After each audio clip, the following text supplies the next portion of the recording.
Today's story குரங்கு மற்றும் முதலை என்பவை பண்டைய இந்திய கதைகள் தொகுப்பான பஞ்சதந்திரத்தில் இருந்து வந்த ஒரு பிரபலமான நீதிக்கதை ஆகும். இக்கதை புத்திசாலித்தனமும் நட்பின் முக்கியத்துவமும் பற்றிய பாடத்தை கற்பிக்கிறது. ஒரு காலத்தில் ஒரு புத்திசாலியான குரங்கு ஆற்றின் கரையில் ஒரு மரத்தில் வசித்தது.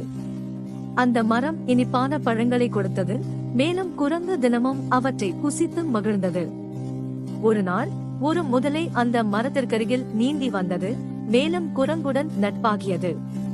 இருவரும் நல்ல நட்பாகிவிட்டார்கள். மேலும் குரங்கு தனது மரத்தில் கிடைக்கும் இனிப்பான பழங்களை முதலையுடன் பகிர்ந்து வந்தது.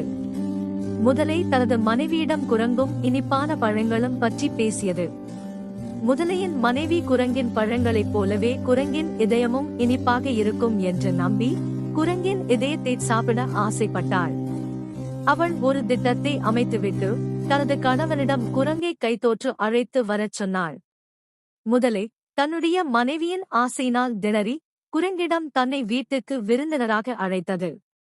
குரங்கு உடனே சம்மதித்து முதலையின் முதுகில் ஏறி ஆற்றை கடக்க ஆரம்பித்தது. தற்செயலாக முதலை நடுவே குரங்கிடம் தனது மனைவியின் திட்டத்தை பகிர்ந்தது. அப்பொழுது குரங்கு மிக சிந்தனையுடன் தன் இதயத்தை மரத்தில் தொங்கவிட்டு விட்டதாக சொல்லி முதலைவிடம் தன்னை திரும்ப போகச் சொன்னது. முதலை அதை நம்பி குரங்குடன் திரும்பியது. கடந்தவுடன் குரங்கு முதலை வஞ்சிக்கப்பட்டது என அறிவித்தது மற்றும் மரத்தின் உச்சியில் ஏறிவிட்டது.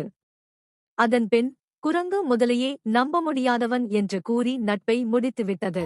இக்கதை புத்திசாலித்தனத்தையும் சிக்கலான சூழ்நிலைகளை எப்படி சமாளிக்க வேண்டுமென்றும் கற்பிக்கிறது. மேலும் நட்பை எவ்வாறு சரியான முறையில் தேர்வு செய்ய வேண்டும் என்பதற்கான முக்கியத்துவத்தையும் எடுத்துரைக்கிறது. Thanks for watching. More videos. Subscribe my channel.